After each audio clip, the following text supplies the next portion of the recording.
दोस्तों, हमारे भारतीय समाज में बेटी का जन्म होना भी एक गुनाह माना जाता है। क्योंकि जब किसी को बेटी होती है तो लोग खुशियां नहीं मनाते हैं।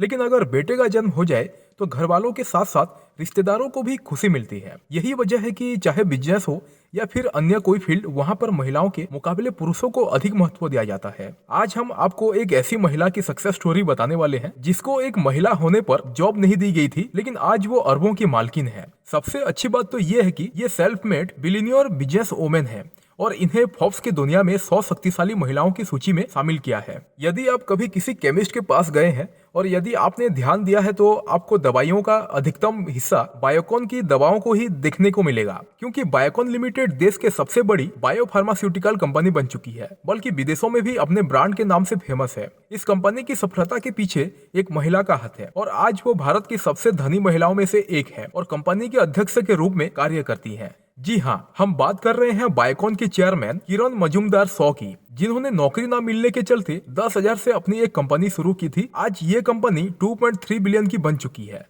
आज के इस वीडियो में हम जानेंगे किरण मजूमदार शॉ की सक्सेस जर्नी के बारे में। आखिर उन्होंने हजारों रुपए से शुरू होने वाली कंपनी को आज बिलियन डॉलर में पहुंचा दिया है। इसके पीछे उनका कैसा संघर्ष रहा। वीडियो में आगे बढ़ने से पहले अगर आपने अभी तक इस चैनल को सब्सक्राइब नहीं किया है तो पहले इस वीडियो को लाइक करके चैनल को सब्सक्राइब कर दें, क्योंकि इस चैनल पर हम आपके लिए बिजनेस के फील्ड में नामी शख्सियत की सक्सेस स्टोरी के बारे में जानकारी देते हैं। तो चलिए वीडियो की शुरुआत करते हैं।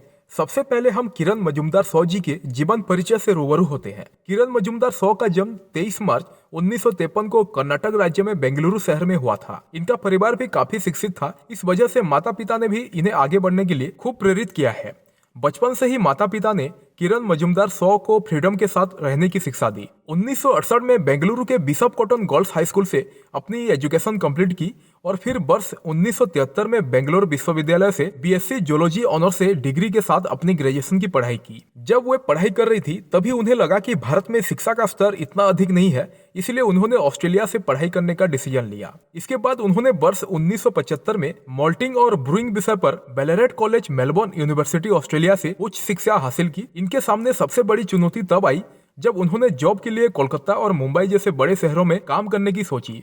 जब ये किसी भी कंपनी में इंटरव्यू के लिए जाती थी तब इन्हें ये कहकर मना कर दिया जाता कि उन्होंने जिस विषय में डिग्री हासिल की है वो भारत में किसी भी काम की नहीं है। इसके अलावा उनकी उम्र भी इतनी अधिक नहीं थी कि कोई कंपनी इन्हें एम्प्लॉय कर सके। इसीलिए हम कह सकते हैं कि ये किरण मजूमदार शॉ की लाइफ का पहला फेलियर था। लेकिन उन्हें खुद पर विश्वास था और कंटिन्यू अलग अलग कंपनी में जाकर उन्होंने जॉब इंटरव्यू दिए, लेकिन किसी भी कंपनी ने उन्हें काम पर नहीं रखा। इसके बाद उन्होंने भारत से बाहर स्कॉटलैंड में रहकर काम करने की सोची। स्कॉटलैंड में जाकर उन्हें एक अच्छी कंपनी में जॉब मिल गई, लेकिन इसी बीच उनके मुलाकात वहां के एक एम्प्लॉय से हुआ जिनका नाम जॉन शॉ था। धीरे धीरे उनके बीच की नजदीकियां बढ़ती गई और एक दूसरे को अच्छे से अंडरस्टैंड करने के बाद 1998 में उन्होंने शादी कर ली। आपकी जानकारी के लिए बता दें कि जॉन शॉ बायोकॉन लिमिटेड के को फाउंडर थे, जिनकी कुछ ही समय पहले डेथ हुई है। किरण जी को स्कॉटलैंड में अच्छा पैकेज मिल रहा था, लेकिन वे खुद के काम से अच्छा फील नहीं कर रही थी, क्योंकि उनका बचपन से ही सपना था कि वे भारत में रहकर ही काम करें। विदेश में किरण जी की मुलाकात आयरलैंड के एक एंटरप्रेन्योर लेस्ली ऑचिनक्लॉस से हुई। वे एक इंडियन एंटरप्रेन्योर की तलाश में थे जिसके माध्यम से वे अपनी कंपनी बायोकॉन बायोकेमिकल्स लिमिटेड की एक भारतीय सहायक कंपनी स्थापित कर सके। ये कंपनी एंजाइम बनाने का काम करती थी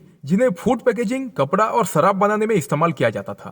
किरण मजूमदार शॉ इस अवसर के लिए बहुत ही एक्साइटेड थे, लेकिन उन्होंने इस ऑफर को लेना तभी ठीक समझा जबकि उन्हें एक ऐसा पद दिया जाए जो उनके द्वारा छोड़े जाने वाले पद के लेवल का ही हो, क्योंकि वे विदेश में काफी अच्छे लेवल पर काम कर रही थी। दोनों के बीच बातचीत और सहमति होने के बाद ये इंडिया में लौट आए और किरण जी और उनके हस्बैंड ने एंजाइम बनाना शुरू किया।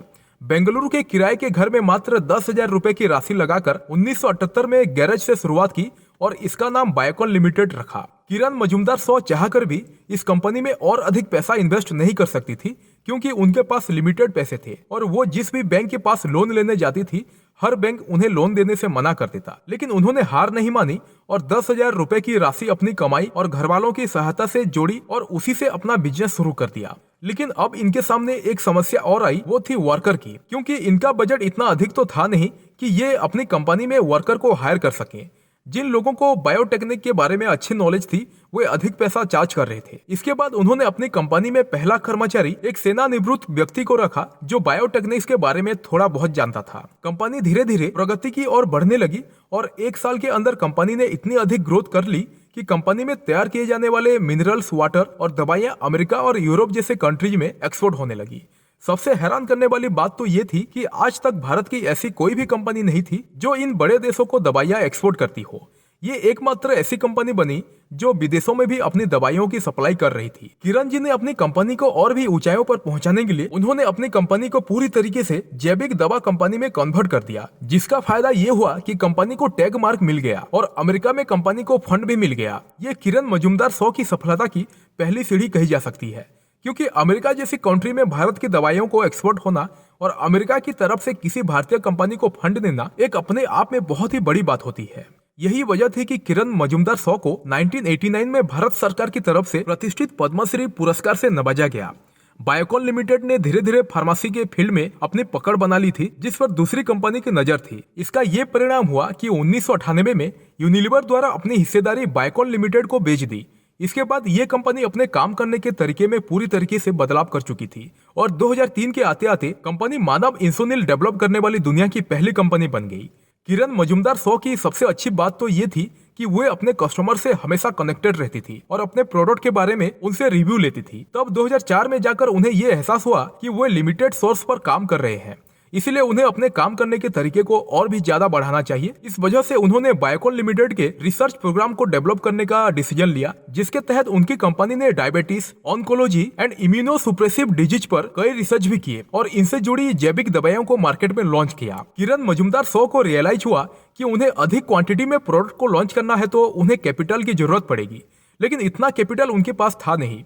इसलिए उन्होंने फंड जुटाने के लिए अपनी कंपनी के शेयर्स को शेयर मार्केट में लिस्ट किया। किरण मजूमदार 100 को बायोकॉन के शेयर्स को बाजार में लिस्टेड करने के लिए सलाह देने का श्रेय नारायण मूर्ति जी को जाता है, जो इन्फोसिस के सीईओ थे। बायोकॉन को आईपीओ जारी करने वाली पहली भारतीय बायोटेक कंपनी के रूप में मान्यता प्राप्त है, जिसे 33 गुना ओवर सब्सक्राइब किया गया था। अपने पहले दिन बायोकॉन 1.1 बिलियन अमेरिकी डॉलर के बाजार मूल्य के साथ बंद हुई और शेयर बाजार में लिस्टेड होने के पहले दिन 1 बिलियन अमेरिकी डॉलर की लिमिट को क्रॉस करने वाली देश की दूसरी कंपनी के रूप में पहचानी गई। यही वजह थी कि उन्हें 2005 में राष्ट्रपति जी के द्वारा पद्म विभूषण से सम्मानित किया गया। टाइम पत्रिका किरण मजूमदार 100 का नाम दुनिया के 100 सबसे प्रभावशाली लोगों की सूची में शामिल कर चुका है। इसके अलावा किरण मजूमदार 100 का नाम फोर्ब्स की दुनिया के 100 सबसे शक्तिशाली महिलाओं और फाइनेंशियल टाइम्स के कारोबार में टॉप 50 वुमेन्स के लिस्ट में हो चुका है। 2004 में किरण ने हेल्थ और एजुकेशन के फील्ड में ध्यान देने के साथ बायोकॉन फाउंडेशन में एक कॉर्पोरेट सामाजिक जिम्मेदारी की शुरुआत की। नारायण हृदयालय अस्पताल की डॉक्टर देवी शेट्टी के साथ किरण ने आरोग्य रक्षा योजना के विकास का समर्थन किया और बायोकॉन फाउंडेशन की शुरुआत की। आपको जानकर गर्व होगा कि किरण ने अब तक 800 से ज्यादा शौचालयों का निर्माण करवाया।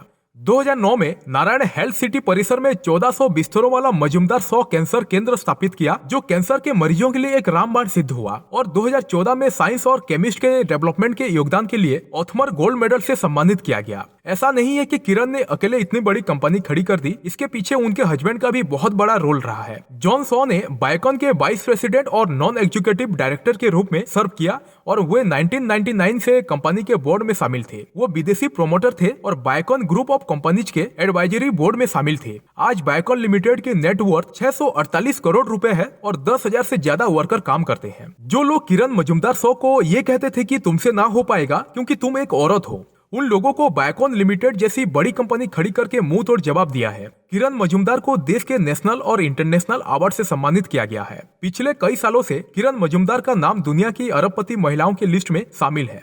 कोरोना काल के दौरान किरण मजूमदार की कंपनी ने दुनिया भर में दवा पहुंचाने में मदद की, जिस कारण उन्हें और भी ज्यादा पहचान मिली। तो ये थी किरण मजूमदार की इंस्पायरिंग स्टोरी, जिसे आपने इस वीडियो के माध्यम से जाना। अगर आपको इनकी इंस्पायरिंग स्टोरी पसंद आई हो तो इस वीडियो को लाइक करें और इसे अपने दोस्तों और रिश्तेदारों तक पहुंचाएं। एक छोटी सी बात के साथ वीडियो का एंड करते हैं, तो गिर कर उठते रहना, कुछ भी हो बस चलते रहना। ठोकरें कब तक रास्ता रोक पाएंगी, अगर कोशिश में जान है तो किस्मत भी पलट जाएगी। धन्यवाद।